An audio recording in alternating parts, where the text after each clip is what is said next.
ஹரியோம் மித்ராணி, welcome to simple Sanskrit with Shubha அப்பா. இன்னைக்கு நாம என்ன பார்க்க போறோம்னா பிரஷ்ன வாக்கியானி சீரீஸ் பார்த்துட்டு இருக்கோம். அதுல இன்னைக்கு குதஹ அப்படிங்கிற ஒரு வார்த்தையை உபயோகிச்சு எப்படி கான்வர்சேஷன் பண்றதுன்னு பார்க்கலாம். குதஹ அப்படின்னா எங்கிருந்து, ஃப்ரம் வேர் அப்படின்னு கேட்போம் இல்லையா, அதுதான் அர்த்தம். ஹரிவோம் அப்பா. ஹரிவோம் சுபா. கேட்கவா? கேளுங்க. பந்து எங்கிருந்து விழுகிறது? கந்துகம் குதஹ பததி. கந்துகம் குதஹ பததி. பந்து கையிலிருந்து விழுகிறது. கந்துகம் ஹஸ்ததஹ பததி. கந்துகம் ஹஸ்ததஹ பததி. மாணவன் எங்கிருந்து வருகிறான்? சாத்ரஹ குதஹ ஆகச்சதி. சாத்ரஹ குதஹ ஆகச்சதி.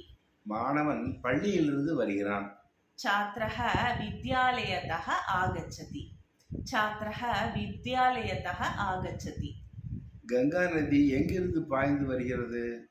गंगा नदी कुतः प्रवहति. गंगा नदी कुतः प्रवहति. गंगा नदी இமயமலையிலிருந்து பாய்ந்து வருகிறது. गंगा नदी हिमालयतः प्रवहति. गंगा नदी हिमालयतः प्रवहति.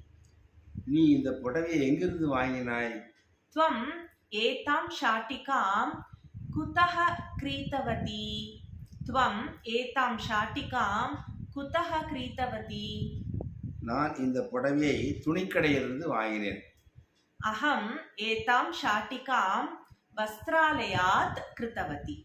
अहम् एतां शाटिकां वस्त्रालयात् क्रीतवती. என்ன ஃப்ரெண்ட்ஸ், குதஹங்கிற வார்த்தையை உபயோகிச்சு எப்படி எல்லாம் கான்வர்சேஷன் பண்றதுன்னு பார்த்தீங்களா? இந்த வீடியோ உங்களுக்கு எல்லாம் பிடிச்சிருந்ததுன்னா இது வரைக்கும் என்னுடைய சேனலை சப்ஸ்கிரைப் பண்ணாதவங்க சப்ஸ்கிரைப் பண்ணுங்க, லைக் பண்ணுங்க, உங்க ஃப்ரெண்ட்ஸ் அண்ட் ரிலேட்டிவ்ஸோட ஷேர் பண்ணுங்க. புனः मिलामः. धन्यवादः. धन्यवादः.